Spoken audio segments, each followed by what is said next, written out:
घर पर बुलडोजर चल जाता है।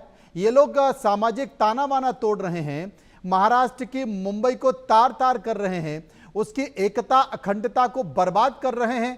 यहां ना बुलडोजर चलता है ना यहां पर जुलूस निकलता है। क्या कहेंगे आप?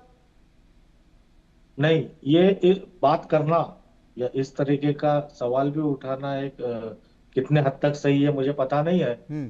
कि महाराष्ट्र में मुसलमानों के साथ क्या हो रहा है या यूपी बिहार में मुसलमानों के साथ क्या हो रहा है। हम्म। हमारा देश संविधान पर चलता है, हमारा देश लॉ पे चलता है, और हम सभी भारतीय हमारे देश के संविधान को और हमारे देश का जो बीएनएस है, लॉ है, उसको मानते हैं।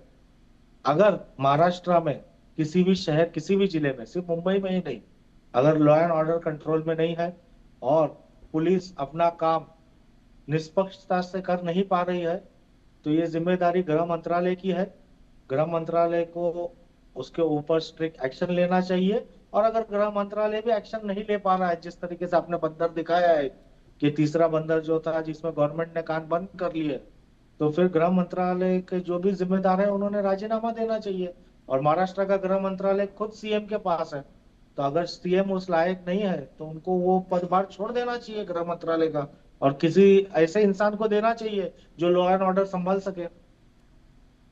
नहीं, क्या आप मानते हैं कि जिस तरीके से मुंबई में जो घटनाएं घट रही हैं, लोगों में कानून का डर नहीं है, कार्रवाई का डर नहीं है, पुलिस का डर नहीं है, इसलिए हर 24 घंटे में घटना घटती है, उसका वीडियो बनाया जाता है, आपको फक्र के साथ डाला जाता है, या जो कार्रवाई कर आपको रही मैं है बता दे, पुलिस वो ठीक हो रही है? आप अभी फिलहाल जो वीडियो चल रहा है, जन्म मृत्यु दाखिले का जो आप वीडियो आपके स्क्रीन पे चल रहा है, हम सभी देख रहे हैं। हम्म। ये वीडियो में जो सफेद शर्ट में खड़े हुए इंसान है, हम्म। इनका नाम रेहान है। आपके ही वीडियो सामने देखे, और जब हमने पूरी तहकीकात की कि ये इंसान कौन है, तो ये खुद को बीजेपी का महामंत्री बताता है, पदाधिकारी है बीजेपी माइनॉरिटी सेल का। तब क्या ही कहा जाए, मतलब इस तरीके के स्टंट्स करते हैं लोग। पॉलिटिकल स्टंट्स ऐसे हर जगह पे होते रहते हैं, पर इन तरीके के पॉलिटिकल स्टंट्स को हमको कितना न्यूज चैनल पे दिखाना चाहिए, उस पर डिबेट करना चाहिए, वो मुद्दे की बात है। जुबेर अगर साहब, कहीं आपने पे बड़ी बात मारधाड़ कही हुई है, है, क्योंकि मुझे नहीं पता ये कौन है, कि ये जो हमने व्यक्ति, तहकीकात कर ली ये जो सर। काउंटर पे ये खड़ा तीन हुआ, ये दिन से बीजेपी वायरल का हो रहा था तो पदाधिकारी हमने है? तहकीकात कर ली। जी, रेहान है, पूरे फेसबुक पे भरा पड़ा है इनका पूरा आईडी वगैरह। हाँ। और हमने पूरी तहकीकात करी कि ऐसा कौन सा इंसान आ गया कि हमें ही नहीं पता चल रहा, अल्पसंख्यक है।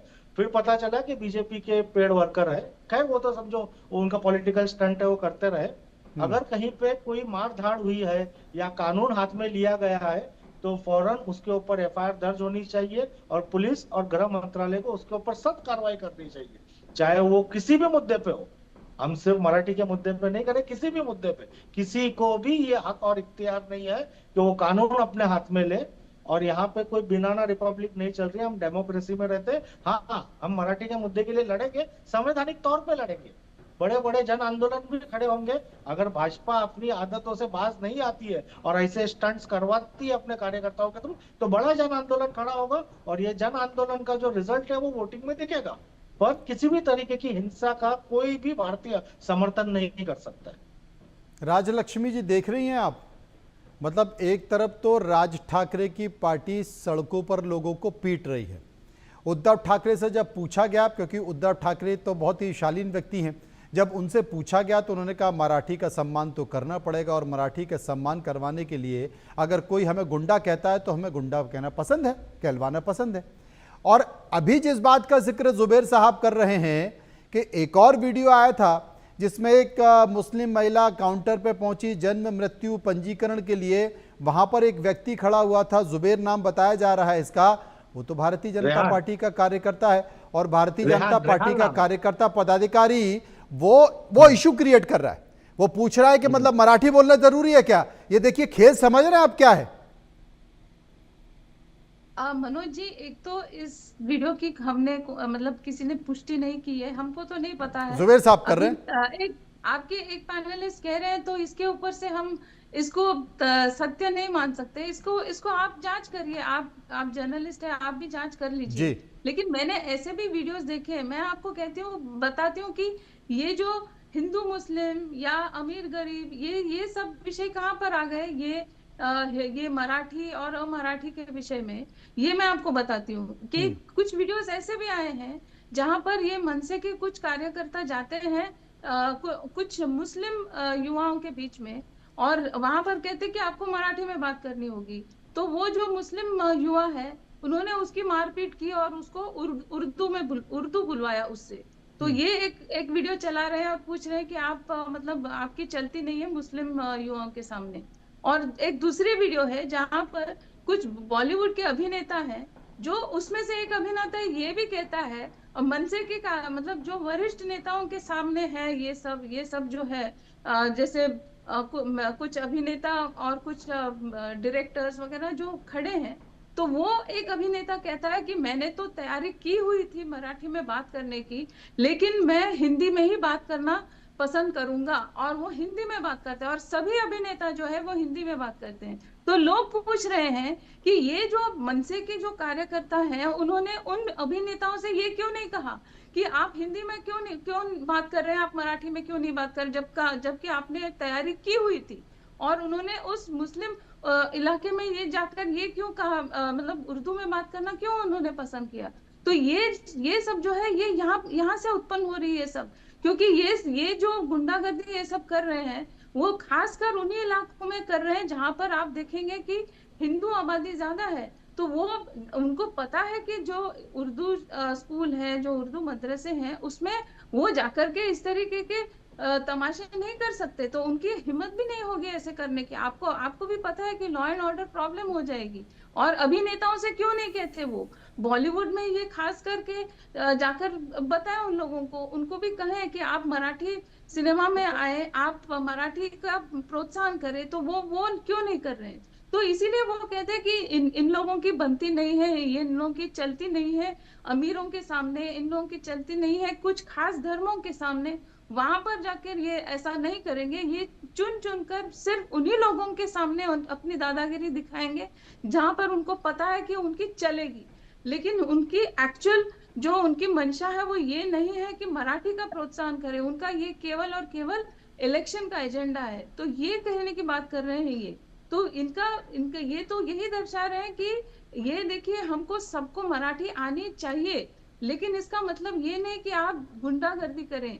ये इनका भाजपा के किसी भी नेता ने ये नहीं कहा कि मुस्लिम लोग गलत हैं या कोई अभिनेता गलत है। उन्होंने ये कहा कि ये जो कार्यकर्ता है, जो जगह जगह जाकर लोगों से मराठी बुलवाते हैं, वो कुछ ही लोगों से क्यों बुलवाते हैं, गुजराती लोगों के पीछे क्यों पड़े हैं। ये क्यों कह रहे हैं कि निवेश इधर से उधर जा रहा है, जबकि आपको पता है कि महाराष्ट्र का जो निवेश है, महाराष्ट्र का जो जीडीपी है, वो इतना ज्यादा है गुजरात के तुलना में। लेकिन फिर भी ये बात बात पर ये ऐसे सारे मुद्दे उठाते रहेंगे, क्योंकि उनको पता है कि इससे जो है इमोशनल लोगों को, जो खास करके जो लोकल मराठीज है, उनको उसका फर्क पड़ेगा।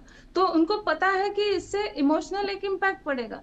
लेकिन आप ये भी देखेंगे कि ये सब इनके जो चाल चलन है, ये बहुत सारे इलेक्शंस में हमने पीछे भी देखा हुआ है, लेकिन इसका कुछ खास फर्क पड़ता नहीं है। लेकिन फिर भी ये बार बार यही सब प्रयास करते रहते हैं। तो मनोज जी, ये जो है ये सिलेक्टिव आउटरीच है इनका। तो ये इसीलिए भाजपा के जो कार्यकर्ता है ये इसको उछाल कर दिखा रहे हैं लोगों को कि ये इनकी जो है ये हिपोक्रेसी है। और ये जो अभी हमारे को पैनलिस्ट ने बताया कि एक कोई माइनॉरिटी सेल का जो एक मेंबर था, उसके बारे में आप भी देखिए, आप इन्वेस्टिगेशन करिए कि अगर सचमुच में कोई अगर ऐसा कर रहा है, तो मुझे नहीं लगता कि ऐसा कोई खास करके ऐसा कुछ करेगा। लेकिन फिर भी अगर आपको ऐसा लग रहा है तो आप इन्वेस्टिगेट करिए और देखिए, आपको पुष्टि करिए उस बात की। जुबैर साहब, एक बात मैं पूछना चाहता हूं आपसे, क्योंकि इस देश में भले ही तमाम राजनीतिक पार्टियां ये बार बार इस बात का जिक्र करती हों कि भाई हम जातिवाद की राजनीति नहीं करते, हम संप्रदाय की राजनीति नहीं करते, हम वर्ग की राजनीति नहीं करते, लेकिन हर राजनीतिक पार्टी इन सबकी राजनीति करती है और वो वोट बैंक के मद्देनजर करती है। अब देखिए, एक महाराष्ट्र में कबूतर विवाद आया और कबूतरों को दाना डालने का विवाद आया, तो वो विवाद भी समुदाय में बंट गया, वर्ग में बंट गया। वहां पर गुजराती और जैन समाज खड़ा हो गया और बाकी का दूसरा वर्ग खड़ा हो गया, मराठी समाज खड़ा हो गया। अब उन दोनों में विवाद शुरू हो गया। सरकार को मध्यस्थता करनी पड़ी, एक मंत्री को पहुंचना पड़ा कि भैया ये हो क्या रहा है। दूसरी बात, मराठी बनाम उत्तर भारतीय चल रहा है, मराठी बनाम मुस्लिम करने की कोशिश की जा रही है। चूंकि बीएमसी का चुनाव आ रहा है तो शरद पवार ने अपने क्षेत्र नागपुर में ओबीसी यात्रा निकाल दी, क्योंकि देवेंद्र फडणवीस तमाम प्रयास कर रहे हैं ओबीसीयों को अपने समर्थन में लेने के लिए। तो अब हर कोई मुद्दा तलाश करने की कोशिश कर रहा है। राज ठाकरे और उद्धव ठाकरे ने तो तय कर लिया कि भाई हम मराठी के मुद्दे पर चुनाव लड़ने जा रहे हैं, तो अब शरद पवार क्या करें? तो शरद पवार ने अब ओबीसी की एक रैली निकाल दी नागपुर में। उन्होंने कहा कि मैं ओबीसी को इकट्ठा करने की कोशिश करूंगा। तो ये जो सच्चाई है भारतीय राजनीति की, जिसे हर राजनीतिक पार्टी नकारती रहती है, स्वीकारती नहीं है, राजनीतिक पार्टी उसी के मद्देनजर चल रही है। बांटो समाज को और अपना काम निकालो। जुबैर साहब, आपकी जो सवाल है या आपने जो टिप्पणी की, सवाल तो नहीं था, आपकी पूरी टिप्पणी ही थी जी और उससे मैं पूरी तरीके से मुत्तफिक हूँ। और मैं ये बात को बिल्कुल मानता हूँ कि अलग अलग पार्टियां अपने अपने तरीके से पॉलिटिकल भूमिका लेती है, पॉलिटिकल स्टंट्स होते हैं, पॉलिटिकल आंदोलन होते हैं, पॉलिटिकल यात्राएं होती है, पॉलिटिकल जलसे होते हैं। पर एक बात तो जो ये हमारे डिबेट की टॉपिक की हेडिंग है कि मराठी के मुद्दे पे हम बहस कर रहे हैं या मराठी हिंदी के ऊपर रेगुलर आप डिबेट्स कर रहे हैं, और वो मुद्दा भी है, ज्वलंत मुद्दा है, इसलिए आप डिबेट कर रहे हैं।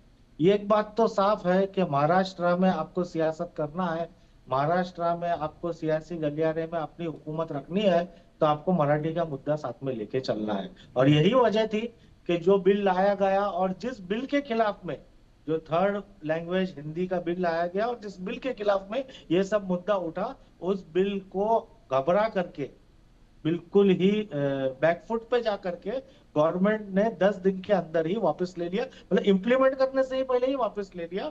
तो इससे ये बात समझ में आती है कि मराठी का मुद्दा महाराष्ट्र के लिए कितना जरूरी है। और किसी भी सोसाइटी के लिए अपना जो बेस कल्चर है वो इतना ही इंपॉर्टेंट होता है। तमिलनाडु जाइए, कर्नाटक जाइए, वेस्ट बंगाल जाइए, राजस्थान जाइए, इतनी हद तक के गुजरात जाइए जहाँ पे बीजेपी का बेस है, गुजरात जाइए, वहां पे भी गुजराती उनके लिए बहुत ज्यादा इंपॉर्टेंट है।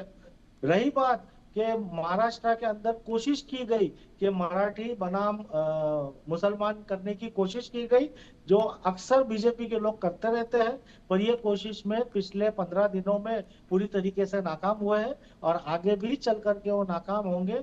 क्योंकि मराठी के मुद्दे पे सिर्फ मराठा, जो आप ये जो वर्ड बोलते हैं मराठा बनाम मुस्लिम, तो मराठा सिर्फ एक कम्युनिटी नहीं है। मराठा हर वो शख्स है जो महाराष्ट्र में रहता है, मराठा हर वो शख्स है जो शिवाजी महाराज के लिए आदर सम्मान रखता है, मराठा हर वो शख्स है जिसका जन्म यहाँ हुआ है और वो मराठी भाषा में बोलता है, मराठी भाषा में व्यवहार करता है। तो वो मुसलमान भी हो सकता है, वो बुद्धिस्ट हो सकता है, हिंदू हो सकता है, क्रिश्चियन हो सकता है, सिख हो सकता है, यहाँ तक कि मराठा वो भी हो सकता है जो कोई धर्म नहीं मानता है। अगर उसका जन्म महाराष्ट्र में हुआ है और अपना व्यवहार मराठी में कर रहा है, वो मराठा है। तो कोशिश की गई भाजपा द्वारा कि किसी तरीके से इसको मराठा बनाम मुस्लिम किया जा सके, पर इस बार वो पूरी तरीके से नाकामयाब हो गए। राजलक्ष्मी जी, आप क्या मानती हैं? जी देखिए, मुझे जहां